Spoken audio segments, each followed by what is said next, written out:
Did a Yankee beat writer and former Yankee nearly get into a physical kerfuffle in the Yankee locker room? We're going to discuss it on an all-new Locked On Yankees, starting now.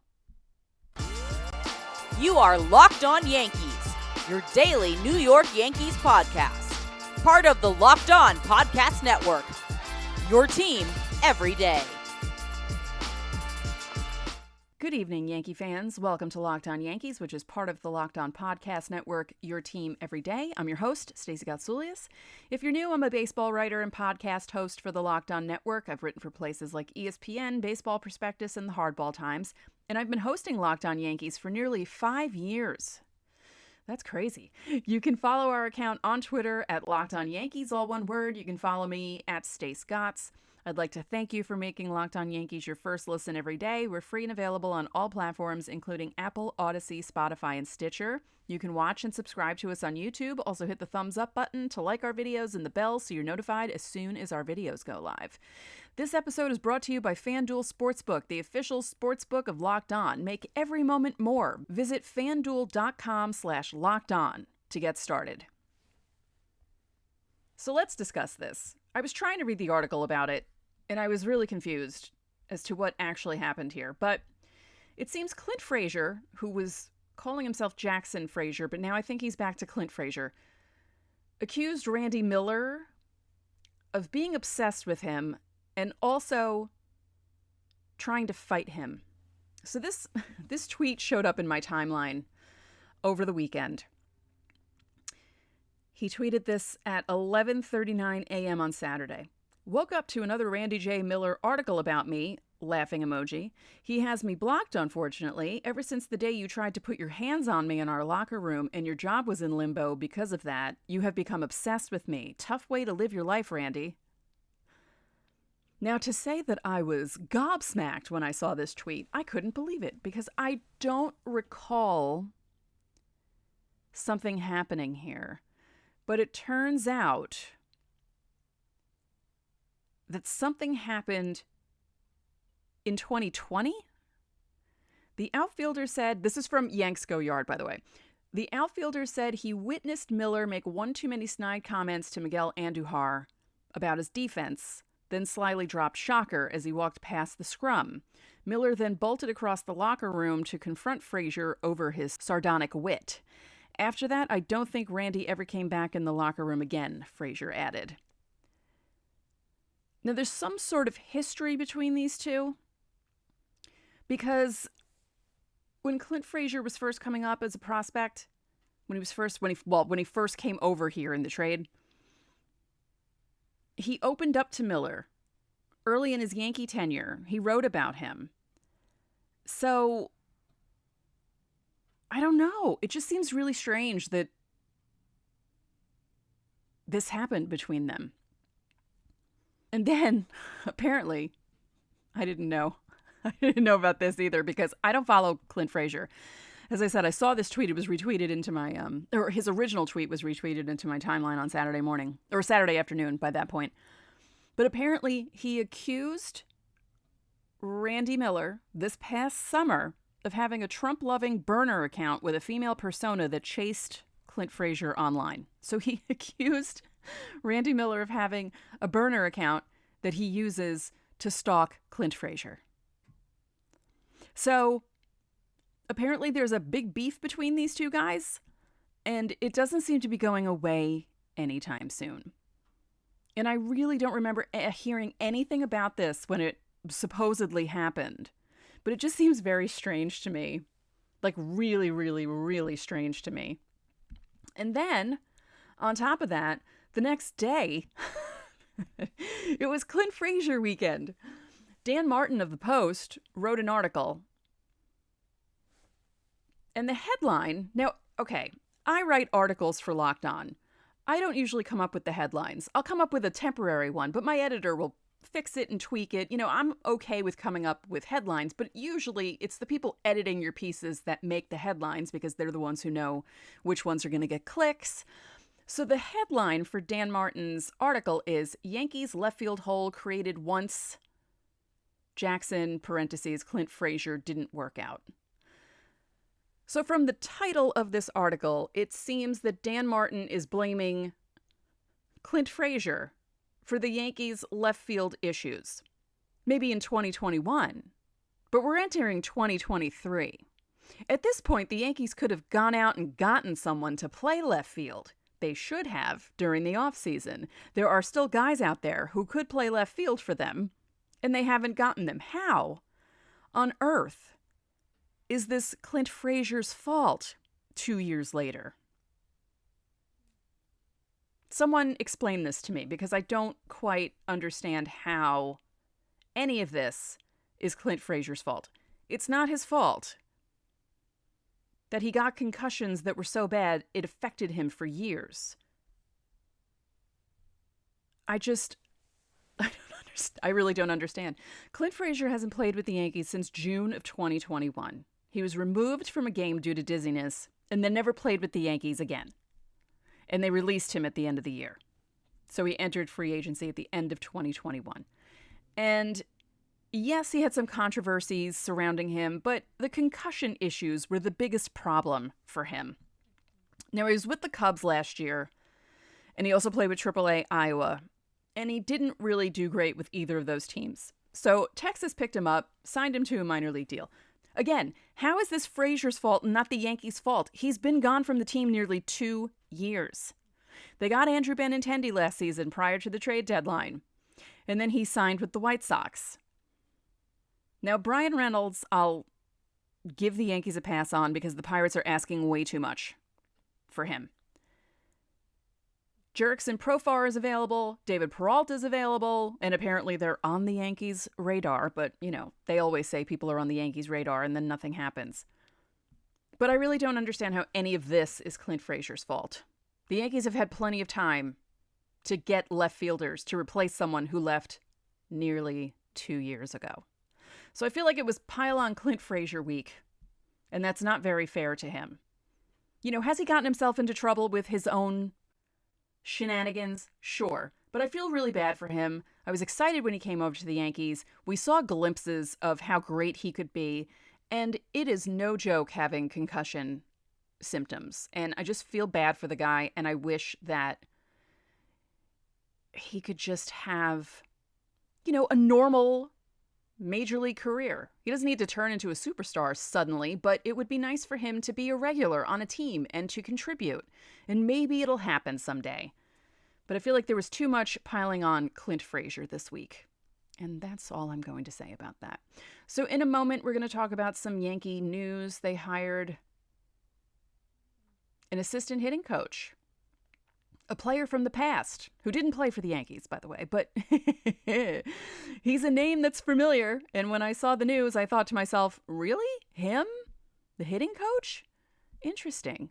So we'll talk about that in a moment. But first, this year, the only app you need at your Super Bowl party is FanDuel, America's #1 sportsbook. We're really excited about our new sports betting partner for Locked On because they're the #1 sportsbook in America, FanDuel. And if you're new to FanDuel, well, that's even better. They have so many great features that make betting on sports fun and easy. Download FanDuel now so you can bet on Super Bowl 57 with a no-sweat first bet.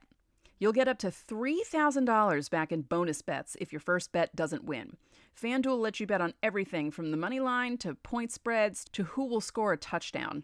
The FanDuel Sportsbook app is safe, secure, and easy to use. Best of all, you can get paid your winnings instantly.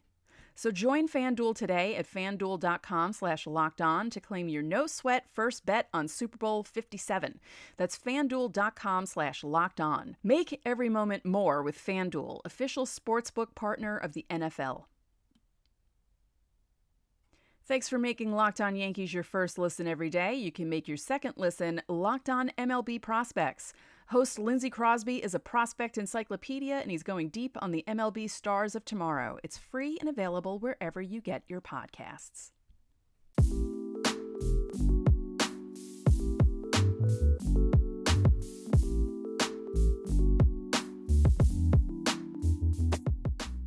So the Yankees named a new assistant hitting coach. It's Brad Wilkerson. And if you're not familiar with that name, well, he played a while ago.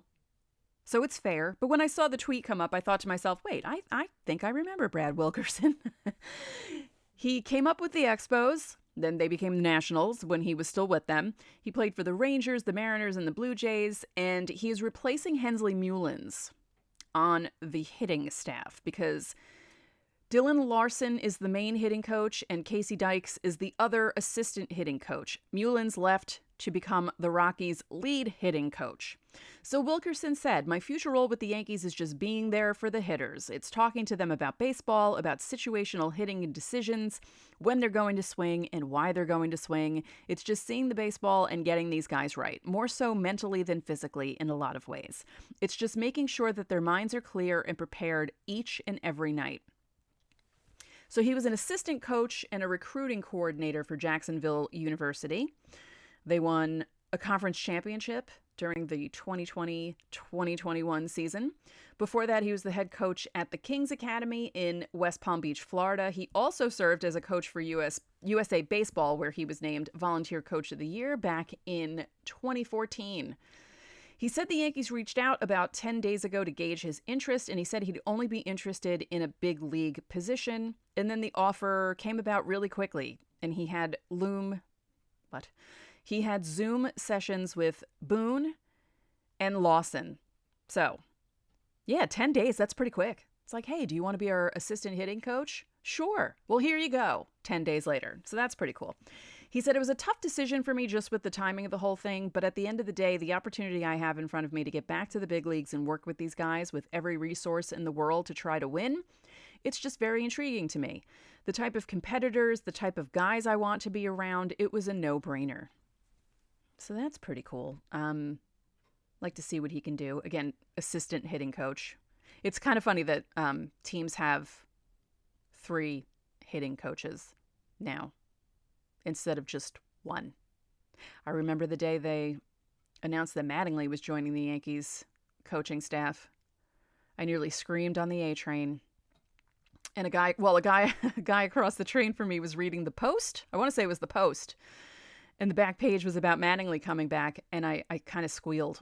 And he realized why, because I was wearing my Yankee bomber. And he just nodded at me, and I was like, wow. Because this was a long time ago, before smartphones. I had a flip phone back then, and it wasn't like I could check the internet. Well, you couldn't anyway, not in the subway tunnel. So, yeah, it's just funny how coaching staffs have evolved and how many people are involved now. And you would think with all these people who were involved, the Yankees would be better at hitting in the playoffs. Yeah. Wilkerson said, "I was always a guy that was a pretty patient hitter, aggressive, but patient. The biggest thing for me is you've got to get a good pitch to hit and hit it hard when it comes. Obviously, we dig down deep in the cages and we work on mechanics, but I'm big on the mental approach and making sure with these guys that their minds are clear." Oh, there are a few guys that need their minds clear here, Brad. So if you could work with, Aaron Hicks, Josh Donaldson, that'd be great. So he was the runner-up for the 2002 NL Rookie of the Year award. He was behind Jason Jennings of the Rockies. Wilkerson's best season was in that season that Yankee fans don't like to mention, when he was with Montreal. He batted .255, .374, .498, with 32 home runs and 67 runs batted in 160 games. So Wilkerson is the only new addition to the coaching staff. Everyone else has remained the same. Wilkerson said, "I feel like I'm very prepared for this. Obviously, I haven't been in a big league dugout in a while, but I feel very confident in my skills to get these guys to relax, be themselves, and get the most out of their ability." One more time, Brad. Aaron Hicks, Josh Donaldson. Those are the 2 important guys that you need to work with. Can we send a message to Brad Wilkerson and let him know? He probably knows. I think he probably knows. I think that the Yankees probably have some sort of spreadsheet, some sort of document with a list of guys that these coaches need to work with and make sure they work with. Right? I think I'm safe in assuming that that's probably what they do. So we already talked about it briefly when we were talking about Clint Frazier and the Yankees' hole in left field, but in segment 3, we're going to talk more about it and talk about who's available and if the Yankees even care that any of these guys are available. But first, looking for a delicious treat but don't want all the fat and calories? You've got to try Built Bar. We just got through the holidays, and I know my goal is to eat a little healthier this year. And if you're like me, where you want to eat healthier but don't want to compromise on taste, then I've got the thing for you. You've got to try Built. With Built, healthy is actually tasty. Seriously, they're so delicious you won't think they're good for you. And they're perfect for your New Year's resolutions. And hey, if you are still sticking to your New Year's resolutions one day away from February, I salute you. What makes Built Bars so good? Well, for starters, they're all covered in 100% real chocolate. That's right, real chocolate. And they come in unbelievably awesome flavors like churro, peanut butter brownie, and coconut almond. And I'm not sure how Built does it, but these bars taste like a candy bar while maintaining amazing macros. And what's even better, they're healthy. Only 130 calories, 4 grams of sugar, and a whopping 17 grams of protein. And now you don't need to wait around for a box. For years, we've been talking about ordering your Built bars from Built.com, but now you can get them at your local Walmart or Sam's Club. That's right. Head to your nearest Walmart today, walk to the pharmacy section, and grab yourself a box of Built bars. You can pick up a 4-bar box of cookies and cream, double chocolate, or coconut puffs. And if you're close to Sam's Club, run in and grab a 13-bar box with our hit flavors brownie batter and churro. You can thank me later.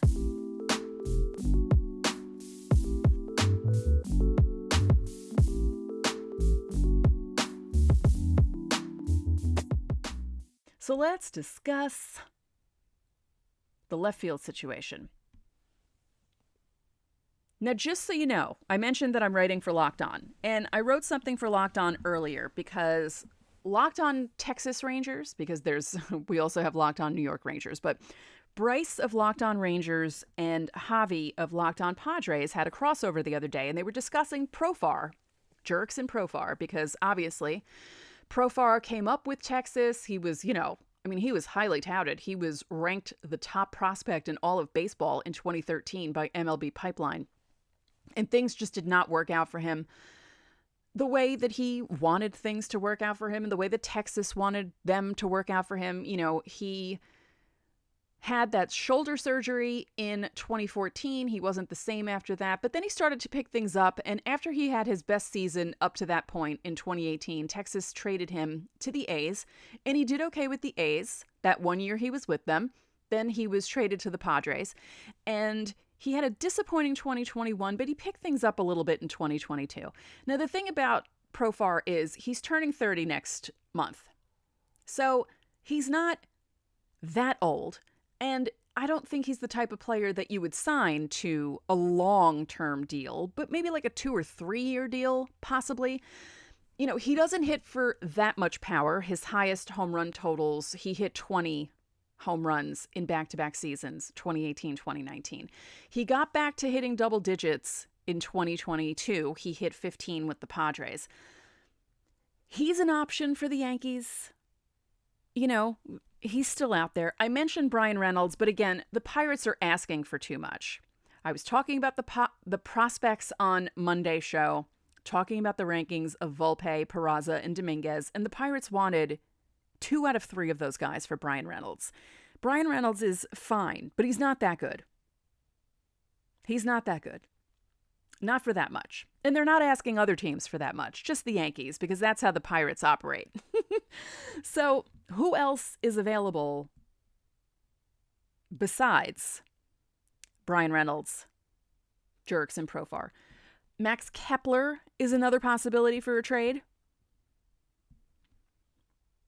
Now, he finished 20th in MVP voting in 2019. He hit 252, 336, 519. He hit 36 home runs, and he drove in 90 runs. And it worked out to a 4.0 B-WAR, Baseball Reference. Now, he's locked in through the 2024 season because Minnesota signed him to a 5-year, $35 million contract extension in 2019.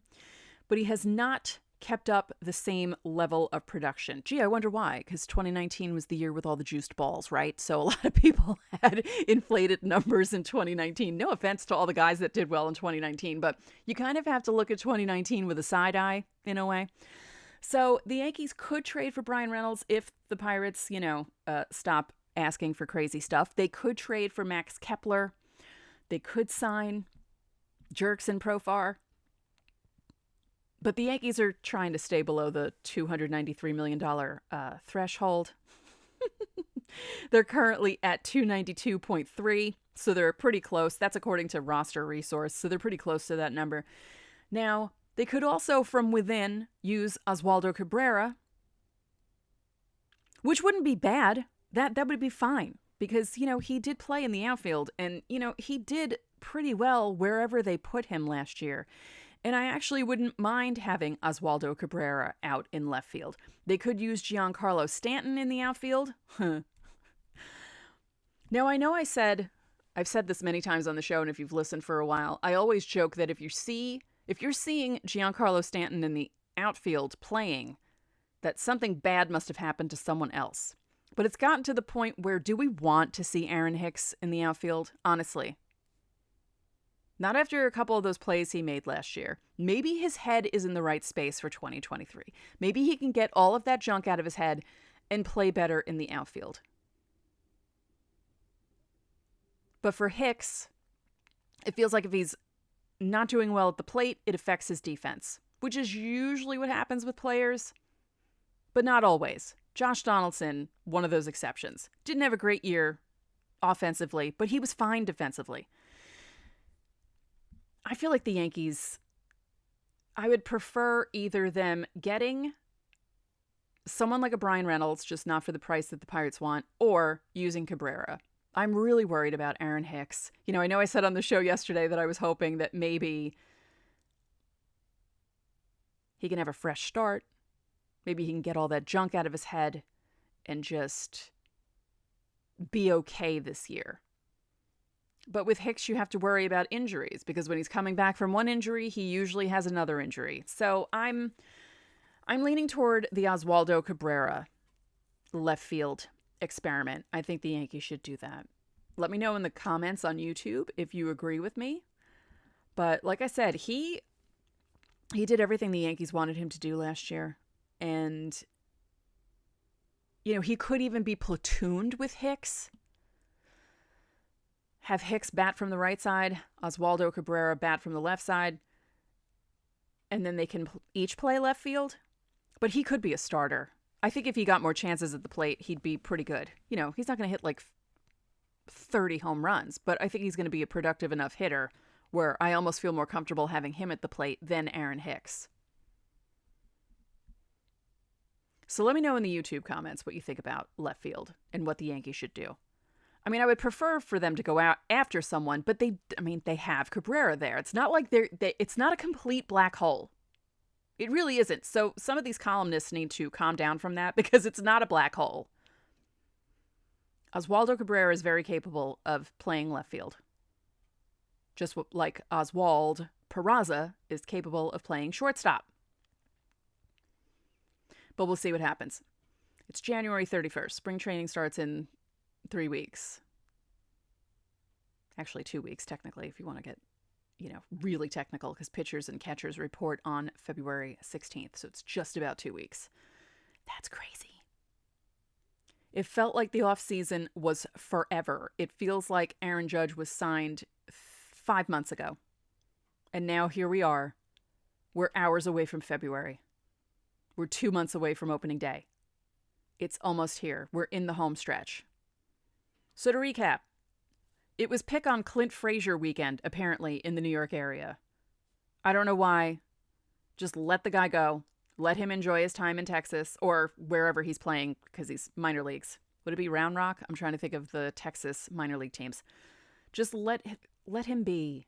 Let him have his career and just leave him alone. Brad Wilkerson becomes assistant hitting coach for the Yankees. A nice blast from the past. He's hoping to help out the Yankees. And like I said, Hicks and Donaldson, Brad, those are your two main people that you need to work on. And left field, who are we putting in there? I say Oswaldo Cabrera. That's my vote. He gets my vote. So that's it for this episode of Locked On Yankees, which is part of the Locked On Podcast Network, your team every day. Remember, you can listen on every podcasting platform available. You can watch and subscribe to us on YouTube. Again, hit the thumbs up button and comment on YouTube as well. Click the bell so you know when our videos go up. And when you do click that bell, You will be notified if I go live or if a video is premiering. Pretty cool. Thanks for making Locked On Yankees your first listen every day. Now make your second listen Locked On MLB Prospects. Host Lindsey Crosby is a prospect encyclopedia, and he's going deep on the MLB stars of tomorrow. It's free and available wherever you get your podcasts. So enjoy your Tuesday, and I will talk to you later this week.